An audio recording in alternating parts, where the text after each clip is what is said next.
Alors, quand vous ouvrez le logiciel EV3, le premier écran qui s'affiche, c'est cette page blanche qu'on appelle la page d'accueil qui regroupe un paquet d'informations concernant la programmation, les plans, il y a des guides aussi. Donc, de base, en premier, ce qu'on voit, c'est dans la première roulette, on a différents éléments dans chaque roulette. Donc, démarrage rapide avec des sous-entrées.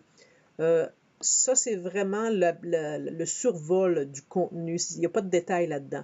Si on va dans le premier élément de la roulette, guide utilisateur, ben, on peut ouvrir un lien ici qui est un guide en PDF qui pourrait être intéressant à feuilleter ou à imprimer selon votre guide. Ça présente vraiment tous les petits détails d'affichage sur la brique. C'est vraiment le guide d'utilisation.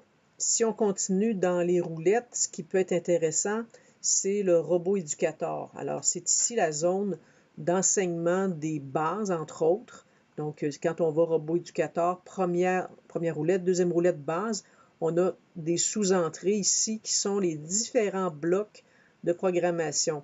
Donc, comment on configure, tout ça c'est présenté sous forme d'animation. Souvent, il y a des animations, mais aussi la programmation est donnée.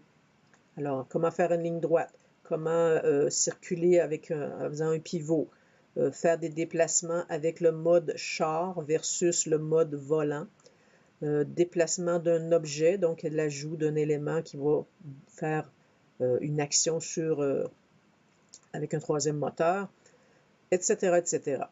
Donc, toujours dans Robot Éducateur, les instructions de montage sont ici pour le modèle qui est ce qu'on appelle la base motrice, qui est en fait l'équivalent du petit cahier qui est dans les boîtes. Je sais que dans les dernières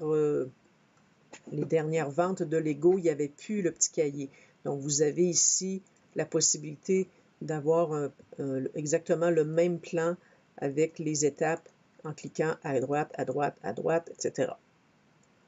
Si je reviens ici, ça c'était le modèle de base. Ensuite, l'ajout du moteur qui permet de faire une espèce de levier ici.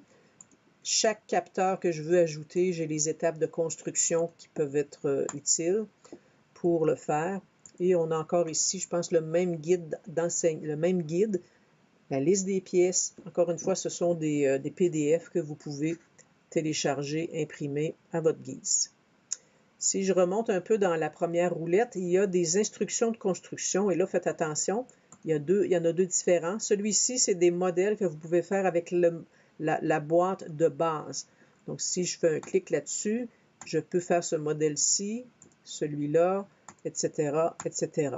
Si vous avez acheté les kits qu'on appelle les extensions, alors vous pouvez faire celui-ci, etc., etc.